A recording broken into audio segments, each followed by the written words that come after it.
আমার নাম রামকৃষ্ণ, আমি ফিজিওথেরাপি ছাত্র।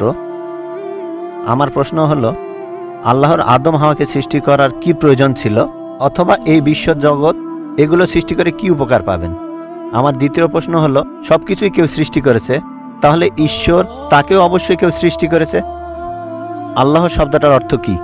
ভাই, তিনটা প্রশ্ন করেছেন। প্রথম প্রশ্নটা, আল্লাহ কেন আদম হাওয়াকে সৃষ্টি করলেন, এই সৃষ্টি করার কারণটা কি, বিশ্বজগৎ সৃষ্টির কারণ কি? আল্লাহ সৃষ্টি করেছেন আদম আর হাওয়াকে, তারা দুজনে শান্তিতে থাকুন, যাতে করে মানুষ যাতে আসতে পারে। তারা আমাদের সবার পূর্বপুরুষ। পবিত্র কোরআনে সূরা হুজুরাতের 13 নম্বর আয়াতে উল্লেখ করা হয়েছে, ইয়া আইয়ুহান নাসু ইন্না খালাকনাকুম মিন যাকরিন ওয়া উনসা ওয়া জাআলনাকুম শুউবান ওয়া কাবাইলা লিতাআরাফু ইন্না আক্রামাকুম ইনদাল্লাহি আতকাকুম ইন্নাল্লাহা আলিমুন খাবীর। হে মানুষ জাতি, আমি তোমাদের সৃষ্টি করেছি এক পুরুষ ও এক নারী হতে, আর তোমাদের বিভক্ত করেছি বিভিন্ন জাতি আর গোত্রে, যেন তোমরা অন্যের সাথে পরিচিত হতে পারো। এই জন্য নয় যে অন্যকে ঘৃণা করবে। আর আল্লাহর কাছে অধিক মর্যাদা সম্পন্ন সেই ব্যক্তি যার আছে তাকওয়া। আল্লাহ যেটার মাধ্যমে মানুষের বিচার করেন, টাকা পয়সা নয়, গায়ের রং নয়, জাতি বা গোত্র নয়, ধর্মমত নয়, সেটা হলো তাকওয়া। সেটা হলো আল্লাহকে মানা, ন্যায়পরায়ণতা, ধার্মিকতা। তাহলে আদম আর হাওয়া আলাইহিস সালাম তারা আমাদের সবার পূর্বপুরুষ, আপনারও পূর্বপুরুষ, আমারও পূর্বপুরুষ, সব মানুষের। সেজন্য আপনাকে ভাই বলে ডেকেছি। ভাই, সব মানুষ ভাই ভাই। আল্লাহ বলেছেন, ইয়া আইয়ুহান নাস, হে মানুষ জাতি। আর পবিত্র কোরআনে সূরা ইসরার 70 নম্বর আয়াতে উল্লেখ করা হয়েছে, ওয়া লাকাদ কাররামনা বানি আদামা। আল্লাহ তাআলা মর্যাদা দিয়েছেন সব আদম সন্তানকেই। হোক আপনি জন্ম নেন ইন্ডিয়ায়, আমেরিকায়, ইংল্যান্ডে, জন্মান কোনো হিন্দু পরিবারে বা মুসলিম পরিবারে বা খ্রিস্টান পরিবারে, আল্লাহ বলেছেন তিনি সব মানুষকে মর্যাদা দিয়েছেন।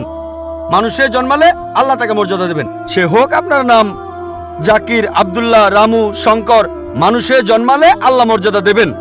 আপনার প্রশ্নতে আসি, কেন আল্লাহ তাআলা মানুষ সৃষ্টি করলেন? আল্লাহ মানুষ সৃষ্টি করেছেন কারণ আল্লাহ বলেছেন মানুষ হলো আল্লাহ সৃষ্টির মধ্যে সেরা। আল্লাহ তাআলা অন্য যা কিছু সৃষ্টি করেছেন তা আল্লাহকে মানে। ফেরেশতা সৃষ্টি করেছেন, আল্লাহ যে আদেশই দেন ফেরেশতাগণ সে আদেশ পালন করেন, তাদের নিজস্ব ইচ্ছা নেই। মানুষ হলো আল্লাহ তাআলার এমন এক সৃষ্টি যার নিজের ইচ্ছা আছে। আমরা তার কথা মানতেও পারি, নাও মানতে পারি। তাই আল্লাহ আমাদের সৃষ্টি করেছেন, আমরা হলাম তার সৃষ্টির সেরা, আশরাফুল মাখলুকাত। তবে আমরা আল্লাহ তাআলার কথা মানতে পারি, নাও মানতে পারি। যদি আল্লাহর আদেশ মানেন তাহলে জান্নাতে যেতে পারবেন, তাহলে বেহেশতে যাবেন, স্বর্গে যেতে পারবেন। যদি আদেশ না মানেন তাহলে জাহান্নামে যাবেন, দোজখে যাবেন। তাহলে এই জীবনটা পরকালের জন্য পরীক্ষা। পবিত্র কোরআনে সূরা মুলকে 2 নম্বর আয়াতে উল্লেখ করা হয়েছে, আল্লাযী খালাকাল মাউতা ওয়া হায়াতা। আল্লাহ তাআলা সৃষ্টি করেছেন জীবন ও মৃত্যু তোমাদের পরীক্ষা করার জন্য। তাহলে এই জীবনটা হলো পরকালের জন্য পরীক্ষা। তাহলে আল্লাহ মানুষ সৃষ্টি করেছেন। আর আল্লাহ বলেছেন সূরা জারিয়াতের 56 নম্বর আয়াতে,